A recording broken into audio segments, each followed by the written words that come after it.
Mesin mati saat AC mobil dihidupkan, sobat.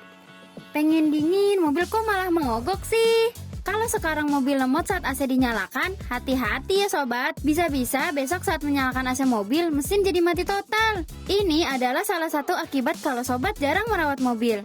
Berawal dari jarang ganti filter udara atau ganti oli, mesin mobil akan menimbulkan masalah dan akan semakin parah, hingga mobil kehilangan tenaga saat AC dinyalakan.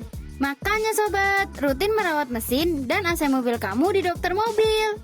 Gratis pengecekan di semua cabang dokter mobil. Ayo baca deskripsi untuk lakukan reservasi dan penjelasan selengkapnya.